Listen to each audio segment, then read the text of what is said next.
Hey folks, so I just got top 32 at the recent 580 player Philadelphia regional with the budget version of the branded deck that's so popular right now, and I figured I might as well show that off even though my results weren't too great. So without further ado, let's just get straight into the deck list and my decisions.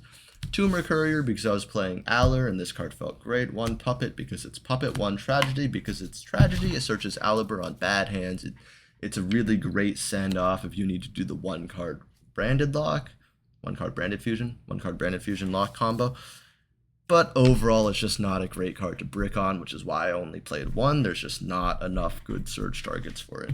I played three Aliber because I liked consistency, and it felt good enough to play three. I played three Fallen of Albaz because what else are you going to do? I played three Shrouded because this card is absolutely nutters, and if you're not playing three, you're gone.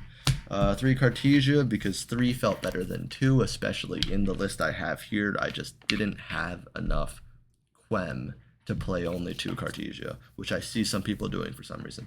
And on that same note, one Quem, I would play two, but again, we're broke, so what you gonna do? One Springen's Kit, one Bestial Sarnier, one Bestial Rebellion, and one Branded Loss, because this entire setup is absolutely, utterly bonkers, because Branded Loss is the most broken card I have read in the past 5 years. Three Branded Fusion, because... Who's playing two? Three Allure of Darkness because I really liked Allure of Darkness. There's enough monsters that this feels good enough. And even if you don't draw enough monsters, you can try and do your whole combo. You activate Branded Fusion, you get Ash, and then you blind fire Allure and hope for the best. That was fun. Three Fusion Deployment because... I mean, this card's crazy. It dodges Imperm, it dodges Valor, and it's just a good card overall when trying to break a board. You got that Fallen of Albaz summon for a Mirror Jade, you know. Three Branded and High Spirits. This card felt super good when it resolved, but I did end up bricking on it a lot, so I'd cut it down to two or maybe even one. Two Branded and Red, same deal. It felt good, but if you bricked on it, it felt bad, so I'd cut it down to one. Three Branded Opening because, again, like, these cards are dumb. They're crazy. They summon everything. One of these cards starts a whole combo. Play three Branded Opening. And of course, my replacement for Triple Tactics Thrust, three Nadir Servant. Even without Maximus, Servant feels utterly insane. Two Talent, because two Talent is crazy as well. Three Droplet, because that's your board breaker of the month. And of course, you have your remaining couple cards, which ends up being one Called By, one Gold Sark, and if I stop stumbling here, one Foolish Burial and one Branded Retribution. Again, pretty standard stuff. Foolish and Gold Sark are good enough that you want to run them in 50, and you might as well anyways, so you don't see those pesky little bricks every so often. When you draw a Retribution, it feels a little bit terrible, but ultimately, in most hands, you can just set it, and that card's crazy anyways. Alright, for the extra deck, we have Guardian Chimera.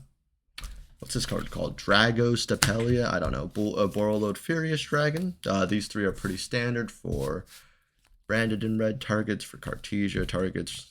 Like, what you gonna do without these three, right? Two Granganoil. You play two. People play one. I don't know why they play one. They're not puppet locking enough. Two Albion the Branded Dragon. Two Mirror Jade. Same reason. Like, if you ever puppet lock and then you stop puppet locking, or you forget how to puppet lock, like I did for like 2 seconds, this is great to just play into a non-puppet board, and where both you and your opponent can still have fun, but like not actually have fun, because triple Mirror Jade is still toxic. One Lubellion, one Titaniclad. What am I gonna say? These cards are crazy. Titaniclad, you just send it and you win the game. Lubellion recycles everything. At some point, I went Lubellion for 7 cards to summon Alba Lenidus. On that same note, Alba Lenidus, this card's crazy. It breaks boards. A lot of decks play dragons on their end board now that Borreload, Savage, and Barone are gone. I met a Synchron player who was playing the Blackwing card as their end board, plus like a billion other random dragons, Disc Potter, what's his name, Crystal Wing, and this just cleared the entire board. 2 hand rips did not matter, still won that game. We tied eventually because both of our combos took 20 years, but that's beyond the point. Sanctifier, you gotta play it. 1 Queritus because Granganoil, and this just stalls that turn for that follow-up. Sometimes it doesn't do that very well, but you do you do want to actually get value off of this guy, so you're going to play Quertus anyways. And Rinbrum, because this card's obscene if you send it off Mirror Jade, and really good for the mirror match anyways. You can just hard make it with Kit, and you're like, yay.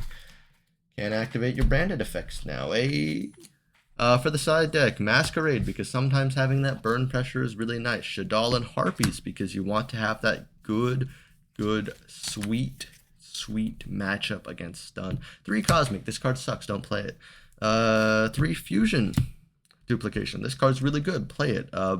Brightest Blazing Branded, it came up exactly once, and that might have been the best moment of my life.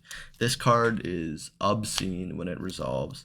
You won't get to search it all the time, especially without Thrust, but like, it feels like one of those cards you have to play. 1, for the memes, and 2, because who doesn't want to smack down a Brightest Blazing Branded King? That name's so cool.